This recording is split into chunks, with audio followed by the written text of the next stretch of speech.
All right. So we're running? Yeah. All right. So, hello everybody. Thanks for tuning in for another episode of Tegla Talks. Today we have the pleasure of having with us Euge Valovirta. Euge is a professional guitarist and mixing engineer from Finland, based in Switzerland. He played on several big... Pronounce that correctly, I hope. I will ask him later. Yeah. And he has played for another 20 bands or something like that, if you see his website. Yeah. He also has his own YouTube channel, and there he's creating a lot of great content. For example, for guitar playing, for guitar tone, also for audio production, mostly mixing and mastering metal, also gear reviews, and of course metal in general. Nice. Yeah, and while Giovanni sends him the invitation soon, I guess we can give you an update on how things have been here at Tegla, basically. How have things been at Tegla? And at first, we would like to thank everyone who participated in our Easter pre-order sale of the Vocal Leveler. The support is simply amazing. It's crazy how many people pre-ordered. Yeah, we got a bunch of emails, we got a lot of Instagram calls, Instagram messages, and everybody was really enthusiastic about it. I think also, in fact, the 500 series is starting to grow in people's minds. I would say we are also really excited about it. The most current news is that our next batch of VTRCs is almost ready to be shipped. If you have already pre-ordered yours, it will come soon. Don't worry, the wait is finally over. The next vocal levelers are also being prepared. Right after the VTRCs, we're gonna have the vocal levelers. Everybody who pre-ordered will be getting theirs. And yes, we can... do you want to talk a little bit about the Mythic Q? Yeah. We can imagine you all are waiting for more information about the Mythic Q. Yeah. Don't worry, you'll soon be able to hear this baby in action. We doing the interviews, we haven't heard them, we haven't heard it yet, but the guys from development, they already, let's say they watered our mouths. It was. We will soon. Soon we're gonna put our hands to it, and we're gonna be reviewing it. And Giovanni will be preparing maybe some content, and we're gonna soon. We cannot say a lot. We cannot guarantee anything. Everything is extra official, even though I'm saying that in our official channel. But the Mythic Q, there's a lot of stuff cooking up, and we're really excited about it. Giovanni, what did you say, Giovanni? That it touched already for our special video for Easter. That's right. There is a video that it shouldn't have been put on, but Giovanni and Michael, they really liked the video, so it ended up our employee of the month. So. But I think are we doing the walk around with Giovanni before I go really quick? Walk around. He wants to show something. Okay, Giovanni wants to show everyone a glimpse or something. This one. What is that? Okay. Thank you. Wow, that was okay. Interesting. Okay, so I guess we have Euge. Actually, no. Other people asking us to join the interview. Yeah, maybe guys at some point we want to have more. Yeah. We will do that. That would be nice. What do you think? But for now, we have Euge that is invited to join. There we go. Bam. Go. It's happening. Okay. Guys, don't worry. Maybe we will do a special. Oh, nice. Enjoy. We have Euge. Hello. Hopefully my Tuskula? face isn't as red as it seems on my screen because I have a big light over there. No, can we have him a little louder? Can you say something? Euge? Yes. Oh, perfect. Amazing. We can hear you. Amazing. Awesome. So first, hi and hauskautu tutustua. And thanks a lot for taking part in our interview series. Could you introduce yourself for our... First, thank you. It's been a pleasure. I love the stuff you do. Well,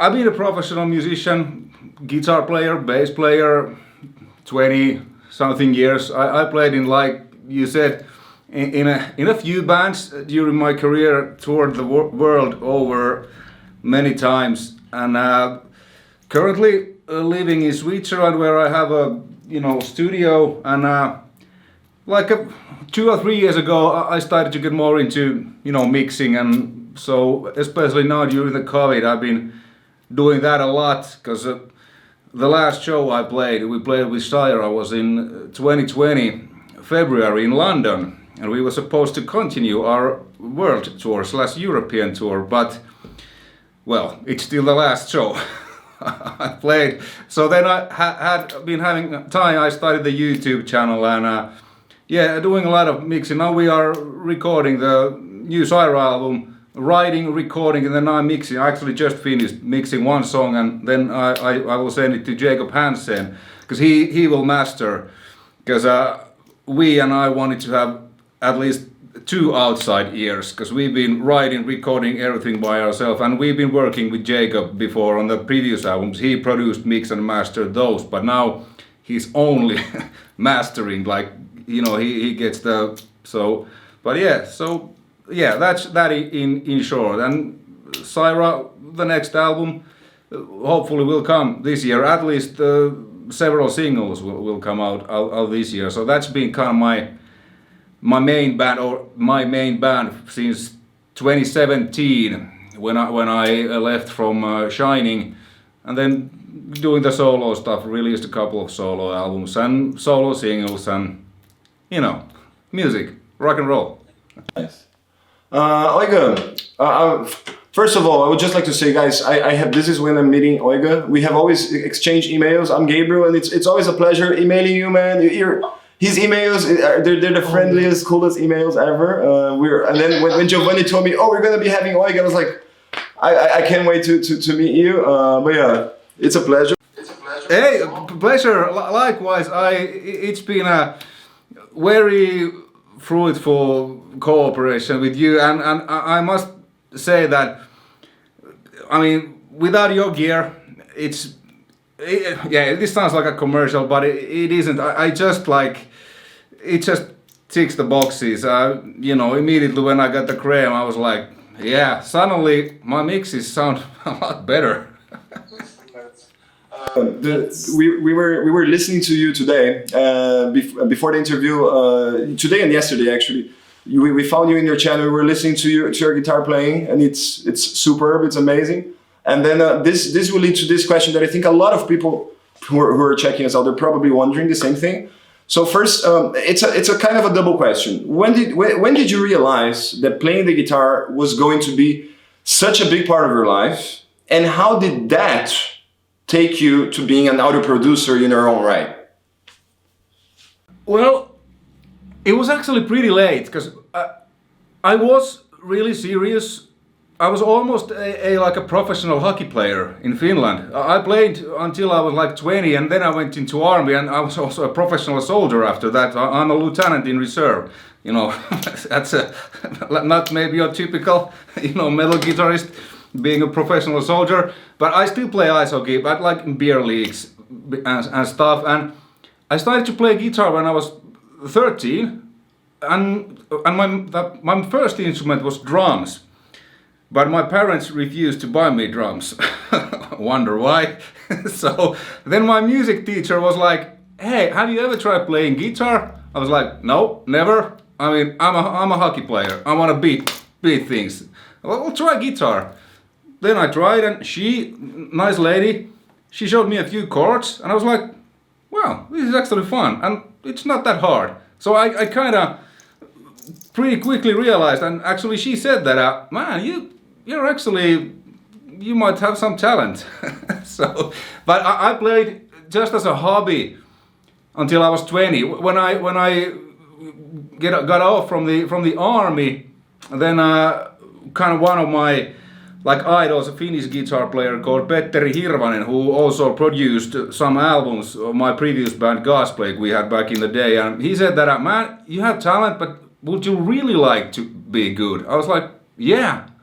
Then he teach me like really intense lessons, and so I started to practice like seriously like when I was 20 or 21, like putting the hours. Obviously, I mean, I was quite okay before that because I just love to play. I learned every Metallica song and Randy Rhoads and you name it, but I never considered that to be like I just liked it.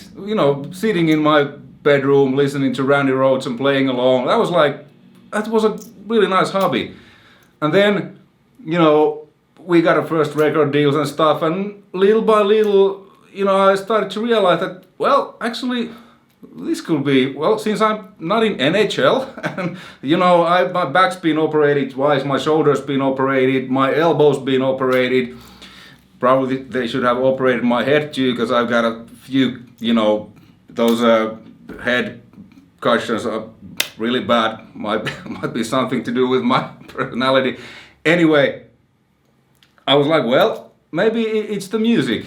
And little by little, I mean, like AC/DC says, it's a long way to the top if you want to rock and roll. So I've been working, I was an A&R manager at Universal Music Finland, sub-label Spinefarm Records, like 10 years. I've been driving a truck, but for the last, I don't know how many years, it's just been music. So it's been a long road, and sometimes it's still hard to believe that, man, I'm actually making a living by just like doing my hobby, what I did when I was a kid. Like, how cool is that?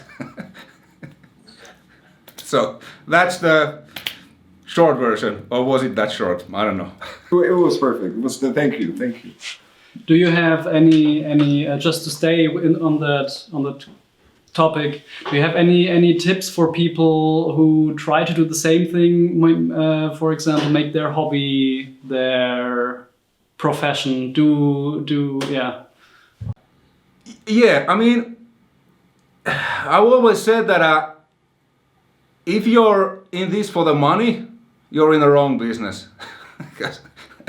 It has to come from, I think, from that it's your hobby, that you really love what you do. Because the hours I have put into this and the money I've received, if I would have chosen to become a hockey player or lawyer or whatever, I would have earned a lot more money. But money isn't the everything.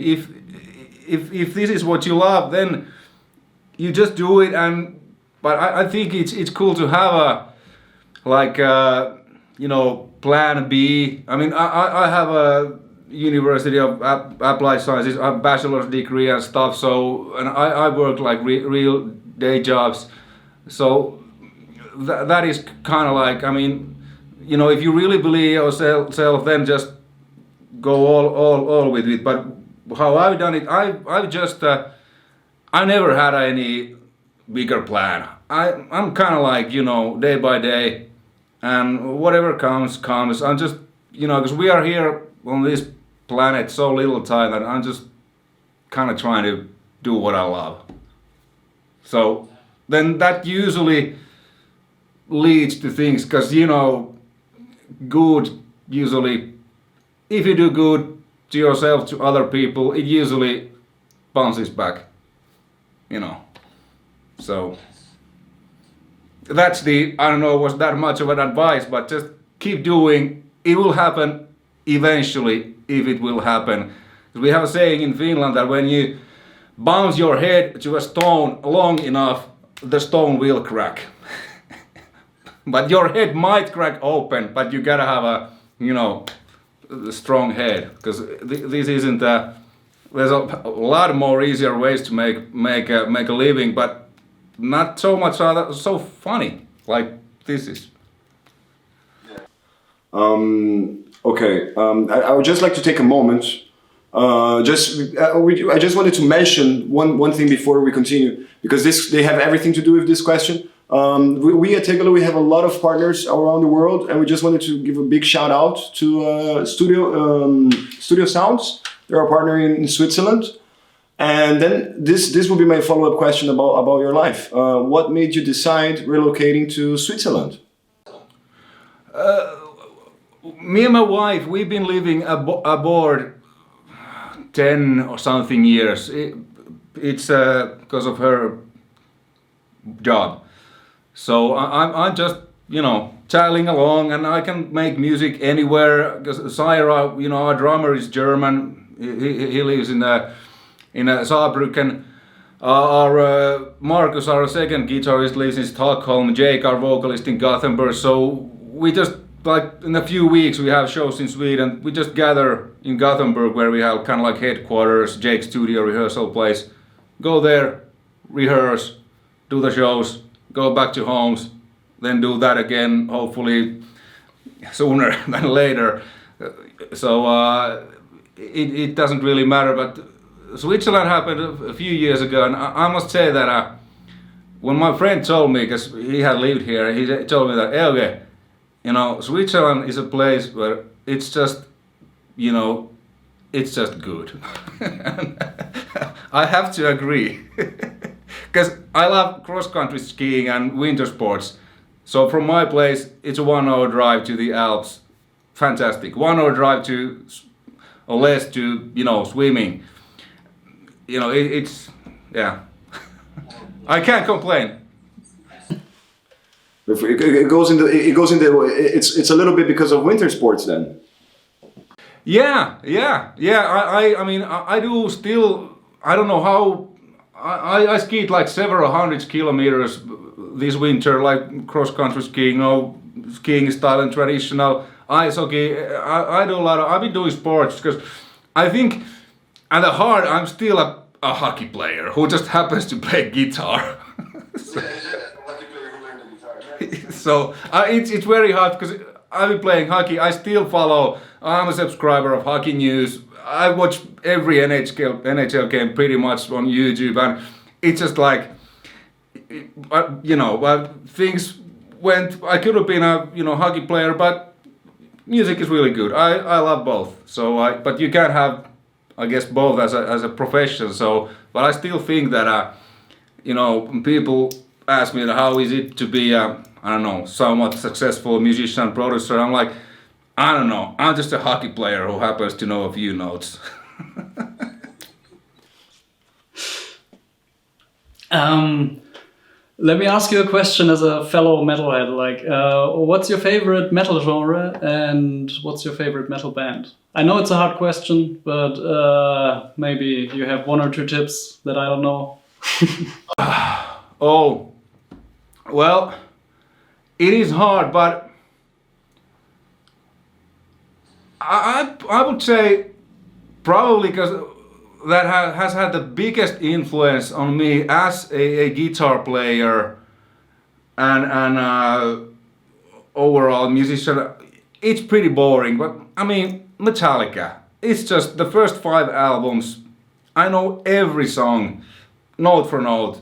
I still play them. Master of Puppets, that's my warm-up routine. If I can play Master of Puppets along with the record and downpick everything, then I know I'm good to go. You know, it's like, and you know, genre, I like so many genres. I like Southern rock, you know, death metal, Pantera, Guns N' Roses, 80s, you know, hair metal, big lover. So genre is, if it has a distorted electric guitar, then I probably like it.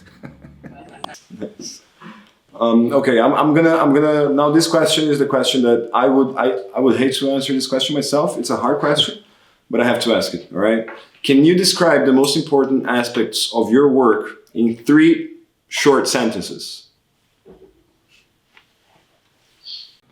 Wow, my work. I don't know. Practice, practice, and practice. Because it's all about that. I will tell you why, because many people, especially when I started the YouTube channel, have asked me that, how can you get that? Do I need that gear to get that sound, that guitar and that? And yeah, those can help, but like if you want to sound like Eddie Van Halen, play like Eddie Van Halen. It doesn't, if you're a good player, you have a good sound just with the guitar, just by, you know, like with without nothing on, it will sound good no matter the gear. But if you have a bad player, you have a bad sound, it will sound bad no matter the gear. and that's kind of mixing too. Those are tools, but if you don't know what you are doing, it doesn't matter if I have a Schwerkraft machine here. If I don't know how to use it, it's not gonna sound, like you kind of have to. Because I think of these hardware stuff, and especially the hardware mixing devices, I'm kind of playing those. So I'm closing my eyes and tweaking and feeling them. That's why I love real amps. You can probably see what I have a bunch. It's just the practice. That's the most important thing, I think. Practice and experience. And doing things. No matter if you know a theory or have read all the books and watched everything, but if you haven't really practiced, put in the hours, and I'm talking like serious hours. I practiced when I really started to it was 48 hours every day, years. You just gotta have to find the time. It's where you put your time. Do you want to go out drinking? Well, I did my share of too. I've been sober for many years now, but it's just choices,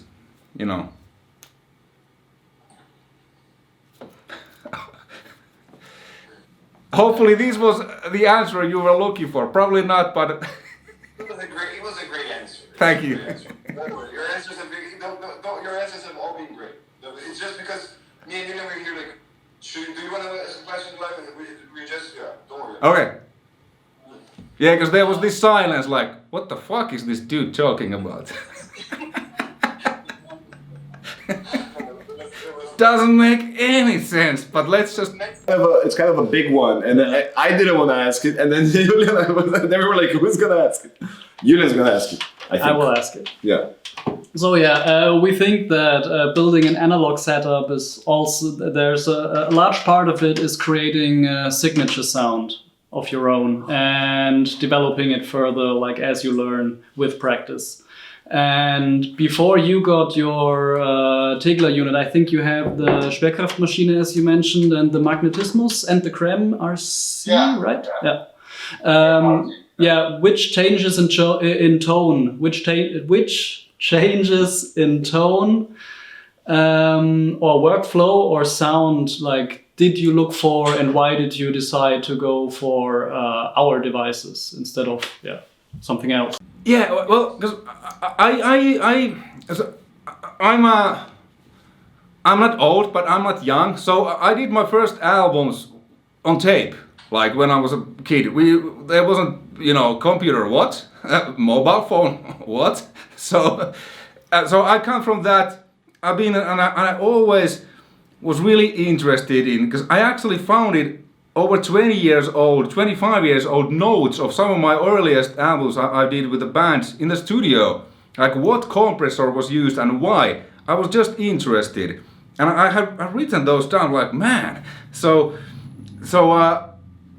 And then when I started to get into more mixing, I mean, I've been involved always, like, I've been, sitting in front of a real SSL 4000, mixing engineer has said that, hey, okay, your responsibility is these channels, because, it was kind of like doing things like, you only have two hands, so, okay, my hand's there, and when I started to get into mixing, obviously plugins, DAW and stuff, and I always kind of, because I love real amps, I mean, I use guitar plugins to, time to time, sometimes they actually, does the job just well, but playing with a real amp and the connection, it's just like, if you have driven a Ford Mustang, there's no video game that replaces that feeling. I have driven a Shelby, like, that, damn, you feel it like, and it's the same with amps. And then when I started to get more into mixing, I was always kind of like, fucking mouse, this thing, and because I just want to close my eyes like I do when I'm dialing guitars on, and just want to feel the music. I want to hear it with my ears. I don't want to look it with my eyes, because I can't hear a shit with my eyes. So then I was starting to look, because I used SSL Basscom plugin, Paltec style EQ in the mix bus the usual, you know, a little bit smiley face, everything sounds bigger and, you know, tighter with the compressor. And I was just, I think I was Googling like stuff, and then I think I saw a Warren Euge video, Produce Like a Pro, about the Cremé. I was like, man, that's exactly what I've been looking for. Like, how cool is that? And it's a stereo device. I don't need to have a pair of Pultecs. It's like everything in one, and it's just simplified, you know, because what you do with the Pultec, you do the low end trick, usually put and cut so you get the curve to be like that. And the Cremé does that with, you know, just low. And then I contacted you that, hey, you know, really interested in your gear, you know, introduced myself. And then you sent me one for, you know, to try out. And I made a video, and, you know, your gear is so good that the thing happened that I guess has happened to many people, that I ended up sending you an email that, hey, I'm keeping this, you know, send me an invoice. so yeah, it's just it's been living on. I mix everything into through that. Like, that's the first thing, and everything, you know, I mix into that thing. It's just, I don't know if it's my ears or head or whatever, but that stuff, it's just because it's real stuff. There's just kind of like this depth, like with real amps and plugins. They kind of sound similar, really good nowadays, the best plugins, but they just don't have the kind of the depth and the kind of the randomness. Because if I play a Marshall 800 now and record a guitar part, if I play with that same amp 15 minutes later, it won't sound exactly the same because the tube's been warming up. And when you double that, it just sounds bigger. And I think it's the same with, you know, the Sverkraft machine has the tubes.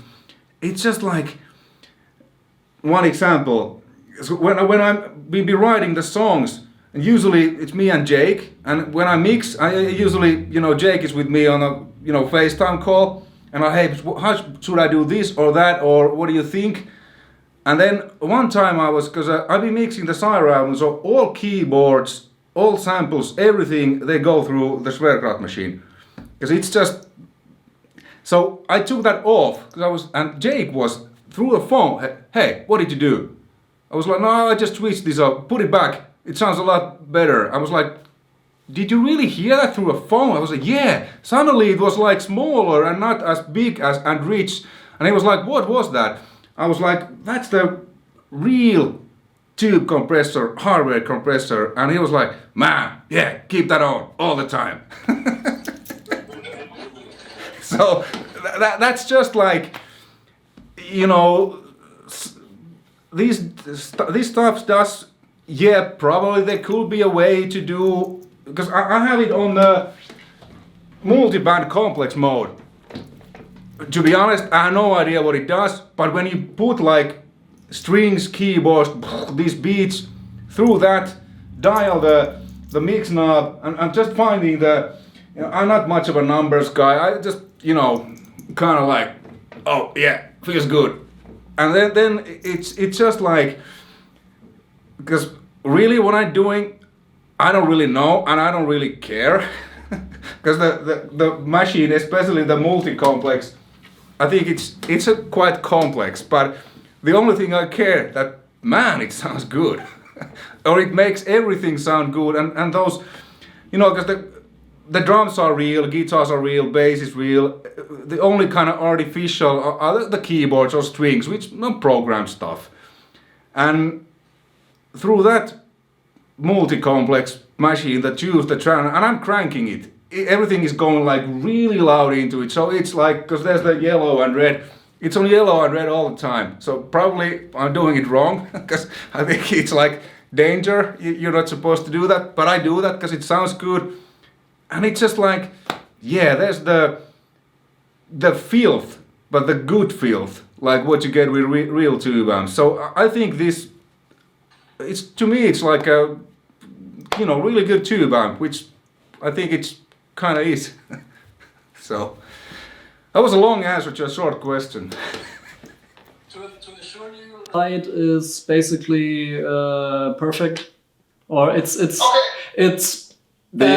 saying you that you are nearing Distortion. the clipping level, but not clipping. So it's the We receive a lot of emails of people that see the yellow light of death, and they're like, "Oh my God, there's a yellow light on my Shrekov machine." They were like, "It is okay. Yeah.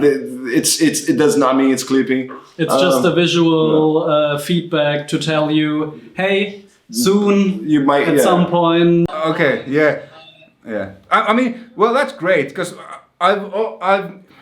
because I you know, I don't like to watch music. I like to hear, and many times when I've EQ'd stuff, or I'm like, man, this is like, it's like cracking. It's like, it's theoretically, you know, wrong. Sometimes I have the input gain like so loud, but on the channel, but then I'm compressing it. You know the SSL, you boost it and then, so it's just, and because yeah, if it sounds good, it's good, I think. But obviously, you know, if it's a wrong type of clipping, like, you know, digital, then that sounds bad. But with these, like with real amps, I mean, I crank my Marshalls. I mean, they're so hot when I play, I could fry an egg on them, and they're really noisy, and they're like this. But it's just like, you know, my main amplifier, the bad boy, it's been blown up like, I don't know, 20 times. And sometimes people are like, man, maybe you should think about, you know, you're not using the master, like, but nah, doesn't sound so good. so it's like, you know, the plexi trick. You do the knobs, you do everything on 10. Because I have my plexi here, everything is on 10. It's like, yeah. I just wanted to comment one thing that because you mentioned already, like not using your eyes and like trusting your ears, and you also at the same time you also mentioned like tweaking with it, and like you're like, I'm not exactly sure what the mode is, but still I use it and it works. Like I see a lot of people nowadays, like, I don't know, the guy goes in and he reads the handbook for sound engineers, and then he's like, oh, this set, the attack has to be this because it's a drum. So, and then sometimes it doesn't sound great. So what I'm trying to say is this method that you developed as you have become a sound engineer, like with experience of like tweaking it and trusting your ears, and maybe sometimes not going with your eyes. And again, going back to the advice that you would give to a young headbanger who wants to be a little bit more like you, how did your production technique evolved in that sense of like trusting your ears? Like, how do you go about that? Do you know what I'm trying to ask you? Well, it's pretty much the, because, you know, originally my main, I still consider, well, hockey player who plays guitar, and then also hockey player who plays guitar who nowadays does mixing also. So when I tweak amps, I have no idea about the settings. I mean, who cares? Doesn't matter what the knob says. If it sounds good, it's good. I usually like, you know, always like, yeah, whatever. And the kind of the same. I mean, when I started to like mixing, really, I was like a little bit like, you know, okay, what should be the settings and what is considered to be like, you know, well, there are settings that work, like, you know, if you put on 1176 all buttons on a, you know, room mics, it's like, it's usually just works. So there is things, but then I started to realize that if I just trust my ears, like without really paying that much attention to the knobs, start the recording again, because I'm, you know, doing the, so that was kind of, because I was like, well, I've been doing this with guitars as long as I can, I think always, because the setting thing, I've never really understood that, because with guitars, you know, it's so much about the player, the instrument. You know, if you, I say what are my settings, whatever they are, but if you put your playing and your guitar to it, it probably sounds completely different. And it's a bit same with mixing, because it all depends on the material. I mean, how can there be like a bass compressor setting? I mean, like, well, you know, it's every bass track is different, every player and what you're looking for. It's like I've never really, I treat this like okay, I have a bass sound. I treat it like I will dial it and play it myself. Okay, let's see what happens. Do I need to tame it down? Okay, let's put the attack a little bit shorter. Do I need to increase the sustain? Let's put the release a little bit longer. And is it like clamping too much? Let's just make the ratio a little bit, like not so heavy. That's kind of the thing what I've been doing. But so yeah, I think it's just and your ear develops when you do this, because when I started to play guitar, there was no internet. Internet came in 95. I started to play in 89. So we learned everything by ear. I mean, there was no tablatures or anything. It was just like, put the record on and, learn. So that's kind of, I have a pretty good ear. I mean, don't have a perfect pitch. I can tell you if someone plays me a note what that is, but give me a guitar, I can figure out a song pretty fast. So I think you just have to start doing that, and then your ear gets better. And I remember that the compressor thing was always that probably took me the longest to kind of learn to hear that. But then when you kind of start to hear, it's like, I get it now. So you don't have to look the settings. You can just listen. It's all about practicing. Doing that, when the COVID started, I actually remixed, because I have saved pretty much many of the sessions I've done with my bands, like the raw files. I just started to mix those, and little by little, it was getting better and better. And then when we started to, doing the new Cyhra album, and the guys were like, "Hey, we don't really need a higher, you can do it." I was like, "Yeah, thanks." So, because my career as a professional mixer is fairly short. Like, I've been doing this for, like, I consider myself like a couple of years only. Before that, I was just like, I did like rough mixes and demos and stuff, but I didn't really consider myself being I didn't trust myself. But then when I just had the time now because of the COVID, I just started to do that, and I gained the trust that, hey, I can dial a guitar sound, I can dial a bass sound, I can, tweak good drum sound. Like, damn, I can mix. So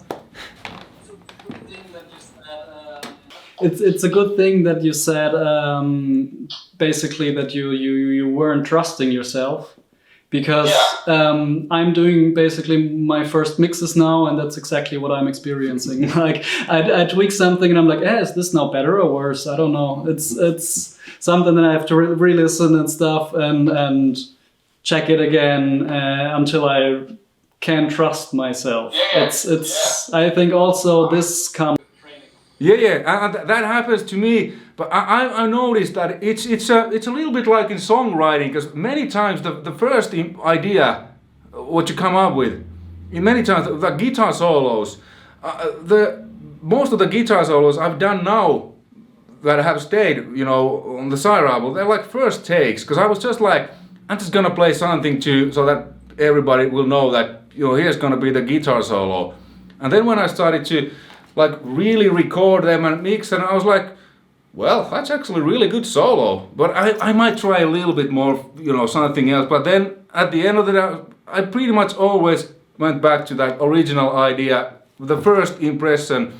And I've noticed that, because yes, I'm not, I'm not Chris Lord Alge that can mix an album in, 3 days. Definitely not as good.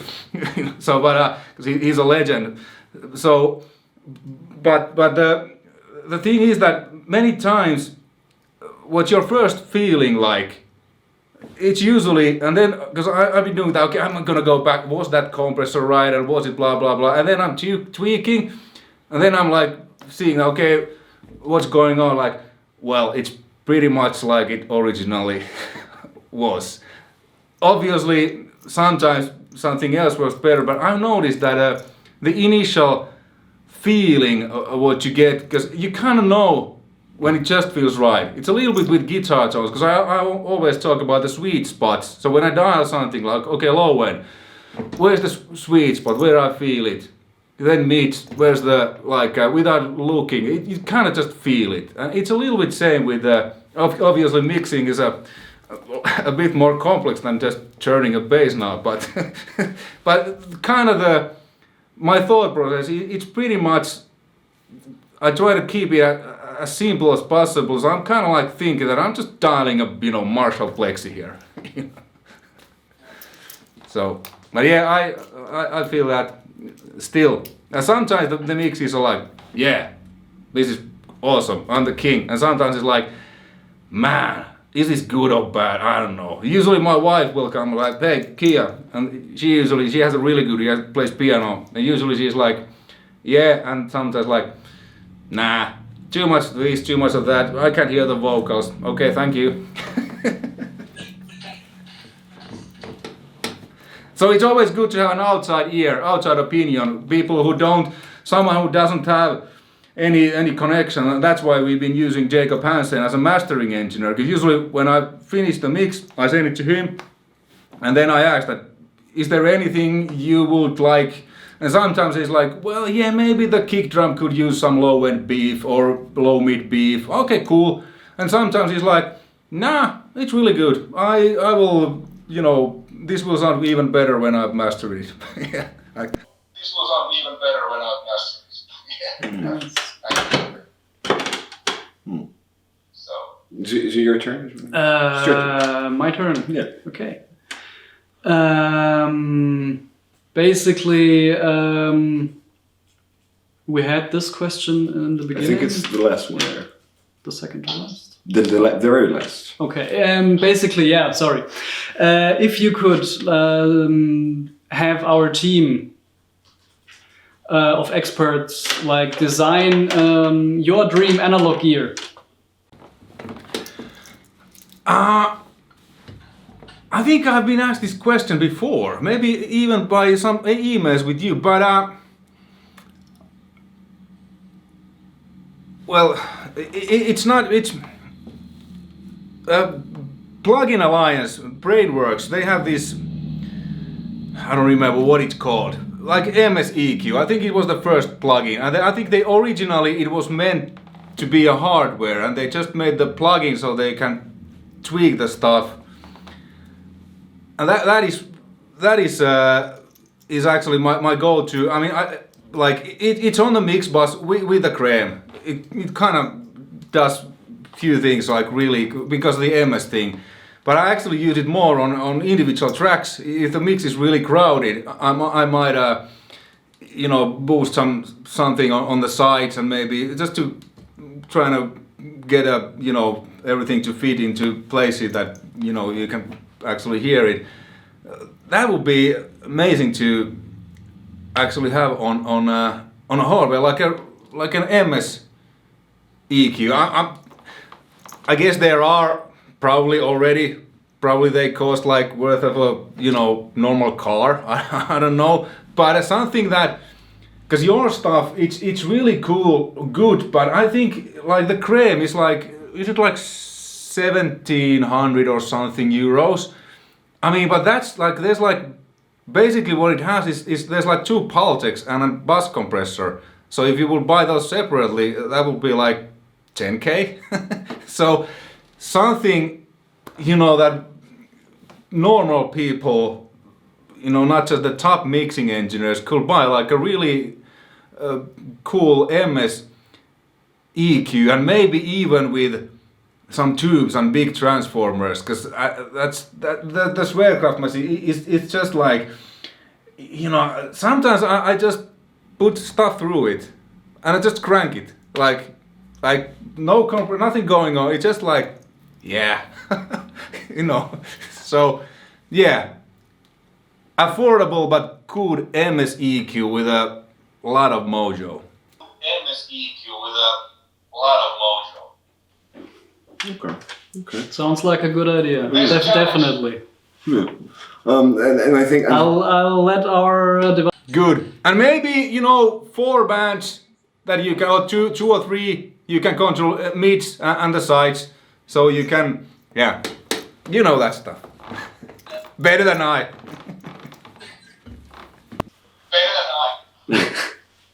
I think Julian was right. There is one question that we missed.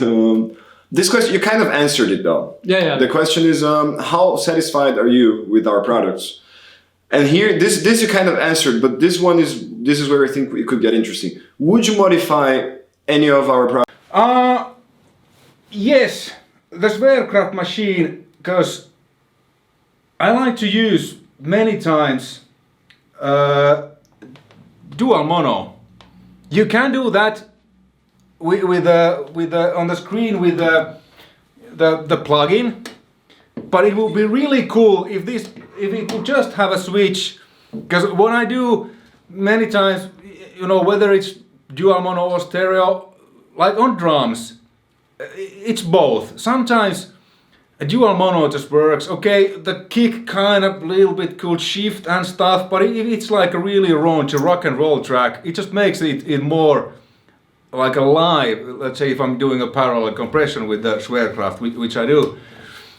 And then on some cases, like if it's a tight metal mix, you kind of want it to have in stereo so that the kick is really dead center and it doesn't like go much of this. So only thing that will be cool to have, that just a switch. You can put it to dual mono, and it doesn't need to have like separate, because when I use dual mono with the plugin, they are the same.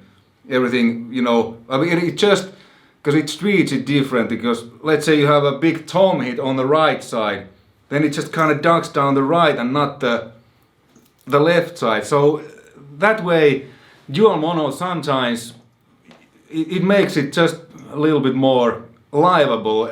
Like especially on the keyboards where I'm using it's dual mono, because there could be like some stuff on the right side it's totally different from the right side is here, left is here, left side. So then the dual mono kind of works, because then it doesn't duck like, so it treats them separately. So yeah, dual mono switch. Don't want to switch. That's also a pretty good idea. I'll forward that idea to development tomorrow morning. No. All right, I think we're basically on. We have at least one last question. Yeah. All right. Yeah, we had one that from the Wolf from Instagram. We were asking, people. A lot of people are curious, which is talking about this Schwerkraft machine. Sorry, guys. Yeah. Which is his favorite setting, Okay. like the most completely for do everything or stuff. Okay. Basically, question from the poll from our not Instagram, Facebook group. Yeah. What's your favorite setting on the Schwerkraft machine? Setting on the Schwerkraft machine. I think you already almost answered it with the multiband complex. And just to chime in about that, I hope I can explain it at least roughly how it works. The Schwerkraft, the multiband, it's basically creating different, because in the Schwerkraft machine you have a digital sidechain on which the compression behavior is calculated, and then this is applied to the real signal, so you have a fully analog path. And with multiband complex divides the spectrum, the frequency spectrum, in different amounts, and then it calculates different compression behaviors for those frequency bands. So basically it's kind of like a multiband compression, but you don't have the dials to dial it in manually. Yeah. Well, that's my favorite for like really. If there's for the keyboard, there's a lot of stuff, because that's just like you said. Well, that's what I thought it is doing, because it's just like wondering how can it sound so, because sometimes there's like really like sub-gig kind of explosions, and then some really high stuff, but it's just and I'm tweaking the sidechain filter, just because I had that connected via the Ethernet cable, and so with keyboards, every song the knobs are turning. Like, you know, if I would have to say what are my settings on that song or that song, no idea. I need to open the door, so then it does the settings. So I'm just like, yeah, okay, here, cool. And then what is cool, because it's with the Ethernet, when I open that session, the knobs go to the, that's like, how cool is that? I don't have to write anything down, because with the magnetism, so I have printed your cheat sheet, so I have just to, you know, if I need to go back. So again, with this one, they're different, because it's just, even though the same drums, but it's just like, well, apparently different, a little bit different settings worked on you know, if it's really fast song or if it's a slow song and I want to have the really fat smash, then I, you know, tweak the intensity differently. The only thing, and yeah, the diode pressure is also really cool, because I really like the Neve. I use the Softubes, like the console one, and the channel strip for drums, I use the British Class A, which is a Neve. I really like the diode bridge compressor, and this does it really well. So that's one of my favorite. For vocals, vocal level, there's so much, like, you know, cool stuff on this. The only where I have actual settings is the Cremé. They've been pretty much like ever since I got this. The only thing I'm basically dialing is the threshold, depending on my mix. So I get around, you know, 1 to 3 dB, max like 4, but never past 4, pretty much 2 to 3, and that's also, you kind of feel it, because I liked it, because I listen to music and then just where it feels like, yeah, there, and that's like, that's it. And sometimes I've even, when I've been bouncing tracks, what is cool with the hardware, because, you know, if you bounce a track, okay, the mix is done, then you can't touch anything in the DAW. But what I've been doing, I mean, actually, we had this one song, this really epic song, that took me like, I don't know, 4 days to mix, because there's so much stuff, strings, and so I actually tweaked the threshold while the song was bouncing, because it ends up, it kind of grows and grows, and then I automated even the mix bus, so that the song is actually like 2 or 3 dB louder in the end than it was in the beginning, because it starts very quietly. So I needed to, you know, tweak the threshold accordingly, so that it will get when it reached to the end, I was like, less, more, yeah, kinda, and I did that a few times until I get it like right. So like, I was like, oh man, I went a little bit too much again. So that's kind of like, with the hardware, it's like playing, you know, and it's all about the feel, the mood. It's really not, because I mean, listener, who cares what was done? If it, you know, if you want to bang your head, shake your ass, and then it's a good, you know, you've done your job well. So it's and that what I try to. This compressor is just fantastic, and the EQ is just, I mean, I'm boosting like almost 8 or 7, whatever the dB is, like 12K, but it's still like smooth. It just gives this air, like this, what I call in guitar sounds, this high silver, which is just like, you know, angel dust. It's, you know, but yeah, only thing, the threshold. And the 60 Hz low cut, 4:1 ratio, auto release, attack is 10. So, yeah. Because those being like that, because I mix into that, so that obviously, because the settings are like that, that obviously determines what are my compressor settings on individual tracks and so on. But I found it that, obviously when I got this, I tried many different things, but this just like, it was like, yeah, that's it. Nice.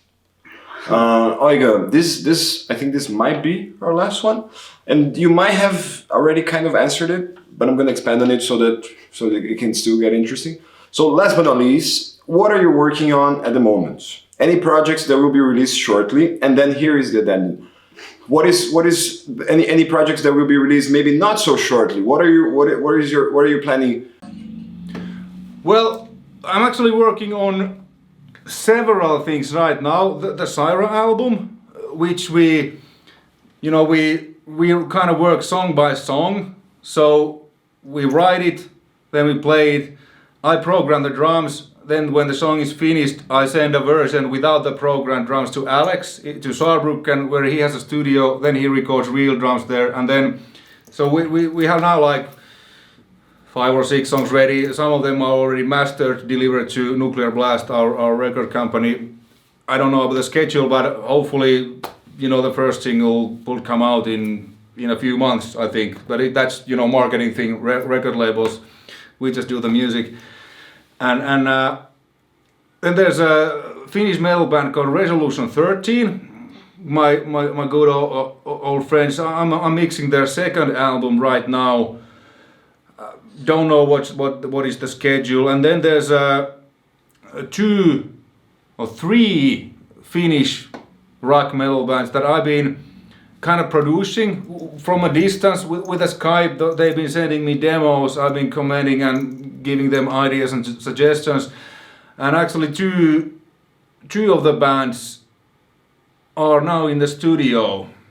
And then the plan is that when they are recorded, they will send them to me, and then I will mix and probably also master. Because I kind of do that almost same time when I mix. Kind of at the end, I start to put a little bit, extra things, or then I just mix, wait a few days, then go back to it again to the 2-track. Like, okay, what is there anything I would improve other than raising the level to the commercial level? Because when I mix, it's usually like between -12 or something like dB. So and then because to get the correct loves and stuff.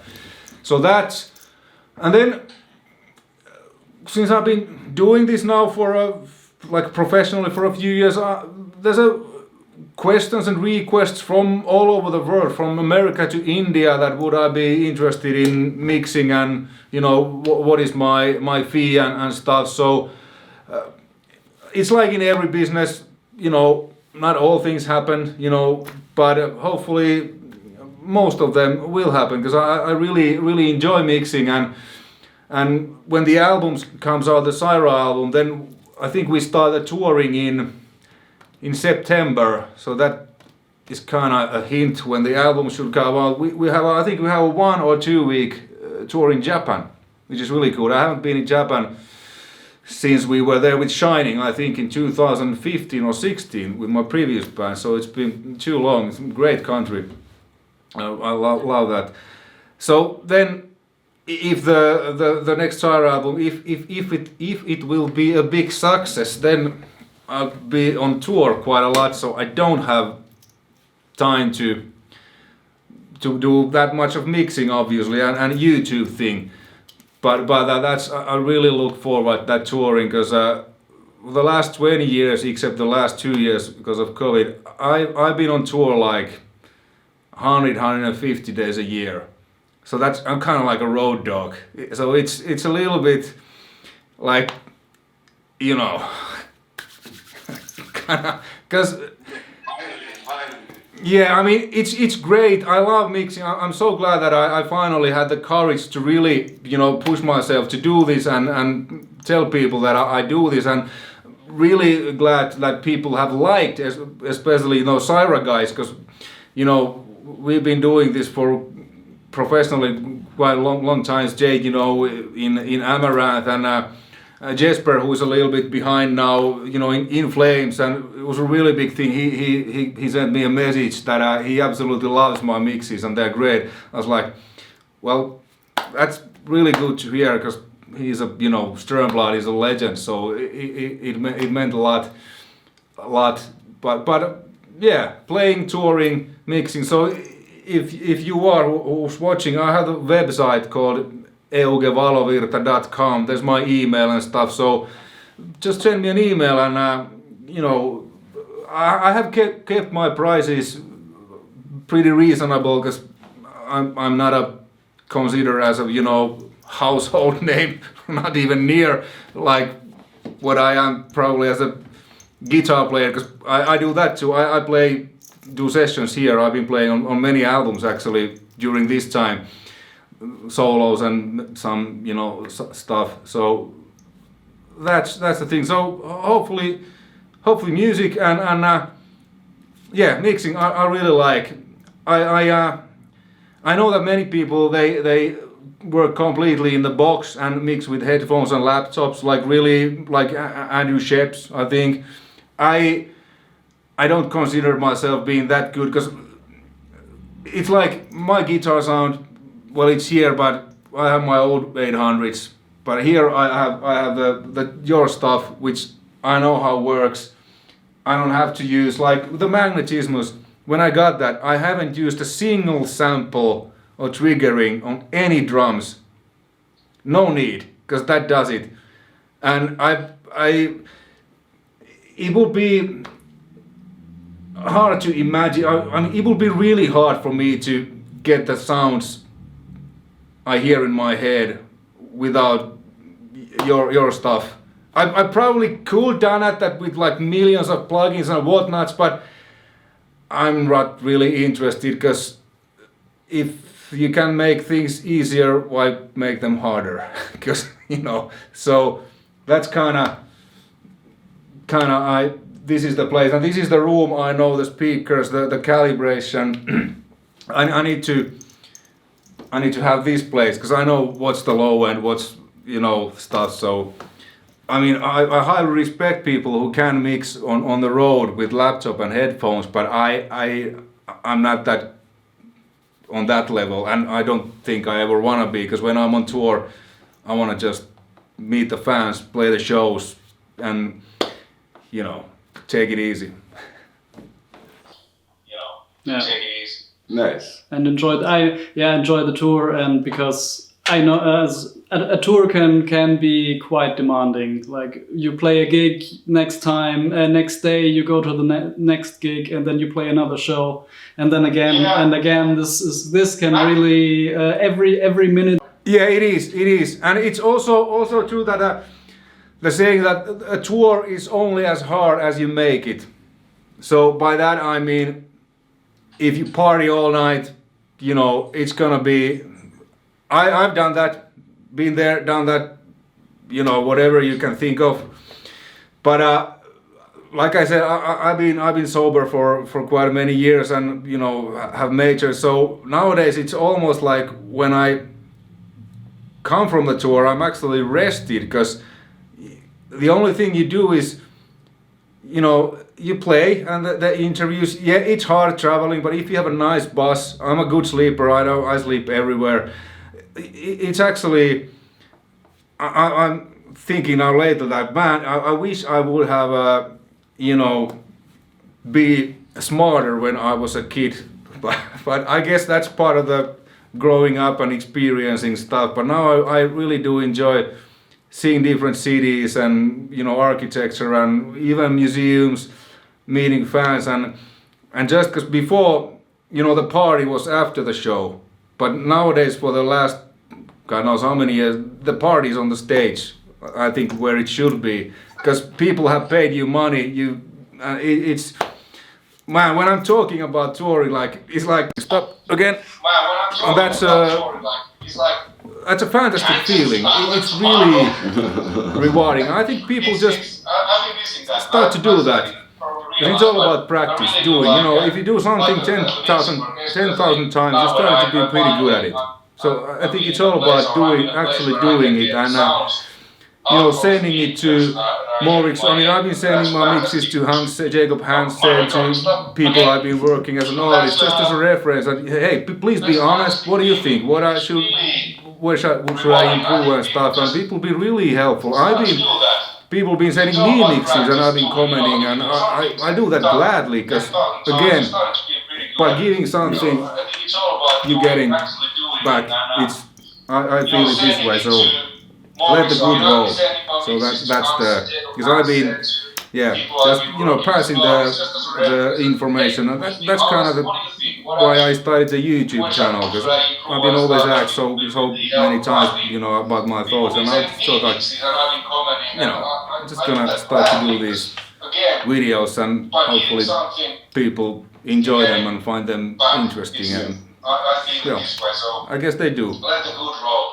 So that's because I've been, just passing the information, and that's kind of why I started. Well, for real, I started it in February 2020 after the tour, but I had it a few years before, like where I shot stuff with my iPhone, and like really no idea. It was basically like live, like okay, here and. Very random One stuff. question: When but did you for start real, the like, YouTube I channel? get a real camera and got an actual video When you editing started the software YouTube and channel microphone there to actually like really start. And that no idea. I never owned a camera. I've never Congratulations used for a video 20, editing 20K. software. The only thing I knew how to record audio. But I just started to do that, and if you look my earlier videos, they look like shit, but you gotta start somewhere, So I've been just doing that and figuring out things like, hey, this, okay, cool, and and I think it's same in everything. If you raise your bar too high, you need to accept yourself that, hey, I suck. Well, who cares? I'm still doing that. If someone doesn't like or criticizing me, they can fuck off, because they're not doing it. They're just wanking at their bedroom, probably at their mom's bedroom. So it's just start doing that. It will be good. And then when you're, great, you're good, you can tell them to fuck off again. You need to accept yourself that, hey, I suck. Who cares? I'm still doing that. If someone doesn't like or criticizing me, they can fuck off, because they're not doing this. They're just finding at their bedroom, probably at their mom's bedroom. So just not doing that. It will be good. And then when you're, Thank you. Hopefully, I think I cursed a bit, so I it's probably if someone is offended, you can fuck off. From my side, it's been an absolute pleasure. You're more awesome in real life than I expected you to be, even. It was a real pleasure. I don't know if Julie enjoyed it. I did enjoy it. Yeah, it was really pleasure. Yeah. A real pleasure. Yeah, I mean, it will be, Berlin. I love Berlin. I've been there tour many times as a tourist. Being it's just the history. There's a lot of history, which we can all learn, and hopefully, let's not go into that, because there's a guy in the eastern part of the world who probably hasn't, whatever. Anyway, Slava Ukraine, I can say only that. There's a lot of history. It's complex. Yeah, which we can all learn and Yeah. Cool. let's not go into that. Alright, good. we can have a chat. There's a guy in It was a pleasure to meet you guys, because I've been emailing you, but it wasn't really, meeting like this, but it's Slava Ukraine. It was a real pleasure. Thank you so very much. Seriously. Yeah. Thank you, and we're all very grateful to have you, Giovanni, here with us, everyone. Giovanni wants to say hi. Thank you everyone for watching, and sorry if I get a little bit excited and cursed. I don't usually curse, but sometimes, when you get excited, I curse. I'm a Finnish, but anyway, that was a little bit, but it's just, I enjoy this. Sometimes when you get excited, you just get excited. Appreciate it. I hope everyone enjoyed. Yeah, it was really fun. I really received also a bunch of message. For watching, sorry if I get a little bit exciting. I'm cursed. I don't use cursed. No, it was great. It was perfect. Get exciting. It was awesome. I'm cursed. I'm Finnish, you know. But anyway, that was a little bit. But Thank you, Euge. It was incredible. Thank you so much. Sometimes when you get excited, you just get excited. There you go. Never. Nice. Nice. Thank Thank you, you everyone for watching. Thank you, Bye. Euge. Have a See you good soon. one. Ciao.